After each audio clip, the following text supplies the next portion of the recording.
వరకు ఆగాల్సిందే. అది ఇప్పుడు సంచలన అంశం అయింది. అంటే 2026 వరకు జనగణన అయిన తర్వాత అవ్వచ్చేమో, కానీ యాక్చువల్గా మనకి ఏపీ రీఆర్గనైజేషన్ యాక్ట్ ప్రకారంగా జరగాలి. కానీ సుప్రీం ధర్మాసనం ఏం చెప్పిందంటే జమ్మూ కాశ్మీర్కి చేసాం, అలా గనక చేసే పనికి అయితే అది మళ్ళీ కూడా దేశవ్యాప్తంగా చర్చనీయాంశం అవుతుంది. కాబట్టి వాటిని ఇప్పుడు చేయాల్సినటువంటి పరిస్థితి లేదు, చేయాల్సినటువంటి అవసరం లేదు అనే విధంగా మాట్లాడారు. రాజకీయంగా 2 రాష్ట్రాల్లో స్థానాలు పెరుగుతాయి, చాలామందికి అవకాశం ఏర్పడుతుంది, చాలామందికి బెనిఫిట్ అవుతుంది అనేటువంటి దాన్ని చాలామంది ఆశావహులు ఎదురు చూస్తూ ఉన్నారు.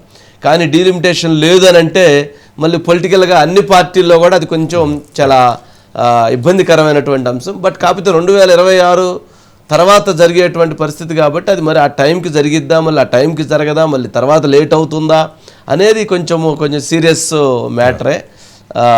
సురేష్ గారు ఏంటండి, జరిగే అవకాశం ఉందా లేదా అంటే ఏంటి వాళ్ళ ఉద్దేశం? సుప్రీం ధర్మాసనం యొక్క అభిప్రాయం ఏంటి, వారి యొక్క ఆలోచన ఏంటి?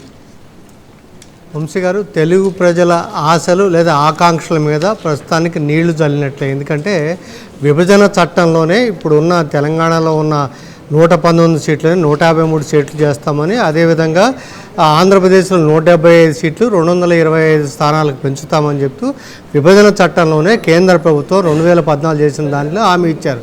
కానీ దాని కార్యాచరణలో తీసుకురావడంతో పురుషోత్తం రెడ్డి గారు రిటైర్డ్ ప్రొఫెసర్ 2022లో సుప్రీంకోర్టులో పిటిషన్ దాఖలు చేశారు.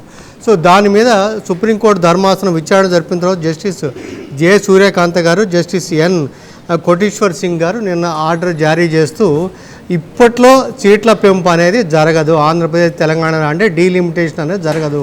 ఎందుకంటే రాజ్యాంగంలోని ఆర్టికల్ 170 ప్రకారం 170 ప్రకారం ఏంటంటే 2026లో జరిగే జనగణన తర్వాతనే డీలిమిటేషన్, అన్ని రాష్ట్రాల్లో డీలిమిటేషన్ జరుగుతుంది. కాబట్టి అప్పటి వరకు ఇది అవుతుంది.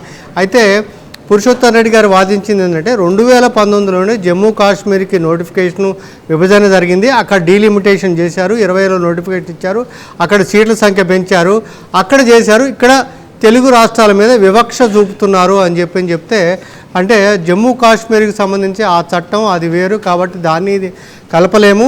ఒకవేళ ఆంధ్రప్రదేశ్ విభజన చట్టంలో ఉంది కాబట్టి ఆంధ్రప్రదేశ్ తెలంగాణ రాష్ట్రాలకి డీలిమిటేషన్కి అనుమతి ఆదేశాలు జారీ చేస్తే ఫ్లడ్ గేట్ లాగా మిగతా రాష్ట్రాలన్నీ కూడా ముందుకు వచ్చే అవకాశం ఉంది. కాబట్టి ఆ విభజన చట్టంలో కూడా 170కి రాజ్యాంగంలో 170 లోబడి ఉంది కాబట్టి ఇప్పట్లో ఇవ్వలేమని చెప్పి సుప్రీంకోర్టు స్పష్టం చేసింది. వంశీ గారు రైట్. సురేష్ గారు నెక్స్ట్ అండి, సింగపూర్